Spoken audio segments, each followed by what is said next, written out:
Hi, hello everyone, welcome back to my channel. Please subscribe and follow, like, share, comment. Hi everyone, ఇప్పుడు వచ్చేసి మేము fish fry చేసుకుంటున్నాం. అందులో ఏముంది అనుకుంటున్నారా? మీరు పప్పులో కాలేసినట్టండో.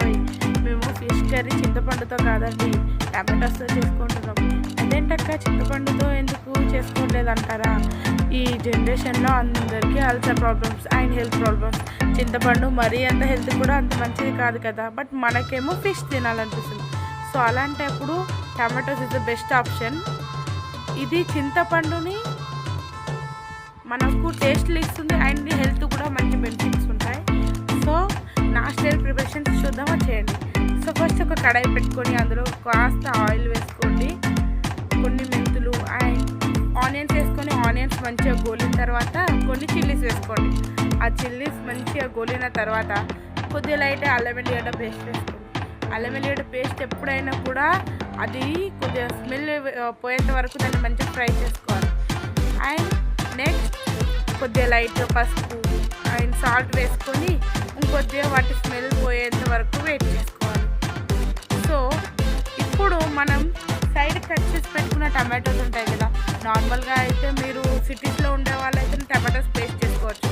బట్ విలేజ్లో ఉండే వాళ్ళకి ఏంటంటే నేచురల్ టమాటోస్ దొరుకుతాయి, అవి తొందరగా ఫాస్ట్గా ఉడికిపోతాయి కాబట్టి నార్మల్గా వేసుకున్నా నో ప్రాబ్లం. సో మేమైతే విలేజ్లో ఉంటాం కాబట్టి మేము నార్మల్గా టమాటోస్ వేసుకుంటున్నాం. టమాటోస్ పైన ఎప్పుడైనా సాల్ట్ వేసి దాన్ని వెంటనే కలిపేయడం వల్ల టమాటోస్ ఫాస్ట్గా కుక్ అవ్వవు.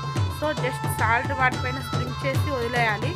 సో క్యాప్ పెట్టేసి ఒక 5 minutes వరకు సిమ్లో ఉడికించుకోవడం వల్ల టమాటోస్ అనేవి బాగా మంచిగా స్మాష్ అవుతాయి. సో మనకు కూడా కర్రీ టేస్ట్ బాగుంటుంది. తర్వాత ఒక 5 minutes తర్వాత మంచిగా దాన్ని రుబ్బుకోవాలి, ఎందుకంటే మనం టమాటోస్ ఉన్నా కూడా అది ఫిష్ కర్రీలా అనిపించదు. సో రుబ్బేసుకొని మనం సైడ్కి హాట్ వాటర్ పెట్టుకొని రెడీగా ఉంచుకోవాలి. అండ్ ఆ హాట్ వాటర్ ఇందులో వేసుకోవాలి.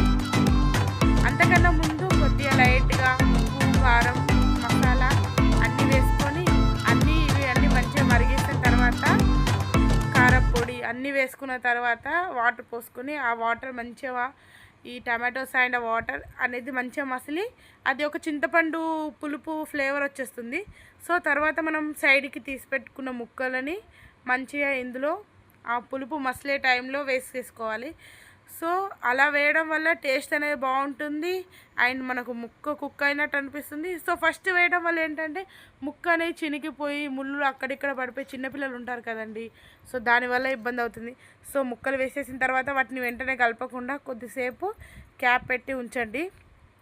క్యాప్ పెట్టి ఉంచడం వల్ల ముక్క అనేది ఫాస్ట్గా కుక్ అయిపోతుంది. ఇక్కడ మా వాళ్ళు వచ్చేసి దాన్ని ముందే గరిట పెట్టి దింపేశారు. సో మీరు మాత్రం అలా చేయకండి. సో మంచిగా కుక్ అవుతున్నప్పుడు బబుల్స్ వచ్చేటప్పుడే మంచిగా దాంట్లో మీకు కొద్దిగా టేస్ట్ చూసి అందులో మీకు సాల్ట్ కానీ కారం కానివ్వండి, లేదా మీ ఫ్లేవర్స్ తగ్గట్టు ఏదైనా తక్కువ పడి ఉంటే అది బాగా వేసుకొని కొత్తిమీర ఇంకా మీరు ఏమైనా వేసుకునే ఉంటే వేసుకోండి. సో ఇంతేనండి, టేస్టీ ఫిష్ కర్రీ రెడీ అయిపోతుంది. ఇంత దానికి ఎందుకండి అంత చేయడం? సబ్స్క్రైబ్.